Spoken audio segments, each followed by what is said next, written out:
36 जिल्हे, 36 बातम्या. News G9 Maharashtra. उत्तर तुमच्या प्रश्नांची.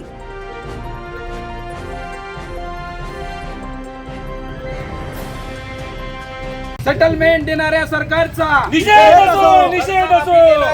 कर्जमाफी सेटलमेंट देणाऱ्या सरकारचा निषेध असो, निषेध असो. राज्य सरकारने जाहीर केलेल्या शेतकरी कर्जमाफीच्या पहिल्याच यादीमध्ये प्रचंड गोंधळ समोर आलेला आहे. तिवसा तालुक्यातील हजारो पात्र शेतकरी कर्जमाफीपासून वंचित राहिले असून ज्यांची नावं आली आहेत त्यांच्या कर्जाच्या आकड्यांमध्ये तब्बल 90% तफावत असल्याचं दिसून आलेलं आहे. या फसव्या कारभाराच्या विरोधात आणि प्रशासनाच्या दुर्लक्षावर संताप व्यक्त करत शेतकऱ्यांनी तिवसा तहसीलदार कार्यालयासमोर कर्जमाफीच्या यादीची होळी करून तीव्र निषेध नोंदवला आहे. कर्जमाफीतील त्रुटी, बायोमेट्रिकमधील अडचणी आणि सुटलेली नावं यावर तोडगा काढण्यासाठी सामाजिक कार्यकर्ते प्रशांत कांबळे यांनी तहसीलदारांमार्फत मुख्यमंत्री देवेंद्र फडणवीस यांच्याकडे तक्रार केलेली होती. या निवेदनाची दखल घेत तहसीलदारांनी बँक, सहकार आणि महसूल विभागाची संयुक्त बैठक आमदार राजेश वानखडे यांच्या अध्यक्षतेखाली सोमवारी सायंकाळी 4 वाजता आयोजित केलेली होती.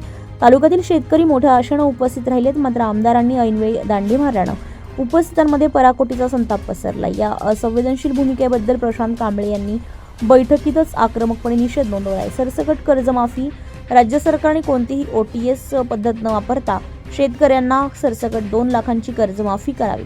कर्जमाफीमुळे शेतकऱ्यांच्या सिबिल स्कोअरवर कोणताही विपरीत परिणाम होणार नाही याची सरकारनं काळजी घ्यावी, जेणेकरून भविष्यामध्ये शैक्षणिक, व्यावसायिक किंवा गृहकर्ज मिळण्यास अडचणी येणार नाहीत. EKYCचा प्रश्न सोडवावा. वाढत्या वयामध्ये ज्येष्ठ शेतकऱ्यांचे बायोमेट्रिक होत नसल्यास EKYC करण्यात अडचणी येत आहे. याबाबत तातडीने धोरणात्मक निर्णय घेण्यात यावा. तर 2009 सालीपासून सुटलेल्या सर्व पात्र शेतकऱ्यांचा समावेश करून कर्जमाफीची सुधारित यादी फेरप्रसिद्ध करावी. शासकीय पातळीवर ठोस भूमिका घेतली जात नसल्यानं शेवटी तहसील कार्यालयासमोर पहिली यादी जाळून तीव्र विरोध दर्शवण्यात आला.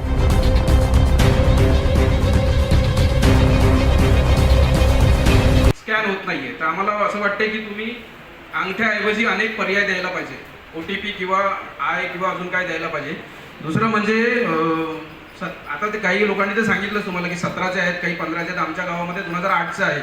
धोत्रा, मणिग्राम धोत्रा आहे तिथले 2008चे आहे. काही जुने शेतकरी आहे जे अजून या कर्जमाफीमध्ये त्यांचं कर्जमाफ होईल अशी ते आशा लावून होते, पण या कर्जमाफीच्या पहिल्या यादीमध्ये त्यांचं नाव नाही आहे.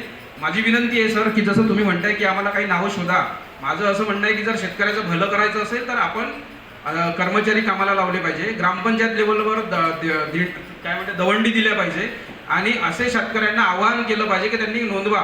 एक यादी आपण त्या पद्धतीनं तयार केली पाहिजे ना, आणि त्या प्रोॲक्टिव्हली आपण ते शासनाला पोहोचवली पाहिजे. कारण मागचं जे जुनं कर्ज आहे 17 पासून, 16 पासून, 2008, 9 पासून तर आतापर्यंतचं कर्ज, खूप मोठा कर्जाचा डोंगर शेतकऱ्यांच्या डोक्यावर आहे. त्यामुळे ह्याचा प्रोॲक्टिव्हली प्रशासनाकडून कर्मचारी लावून, बँकेचे प्रतिनिधी लावून किंवा त्यांचे कर्मचारी लावून ते आपण याद्या तयार करून शासनाकडे पाठवल्या पाहिजे. न्यूज G9 महाराष्ट्रासाठी नंदकिशोर मते, तिवसा.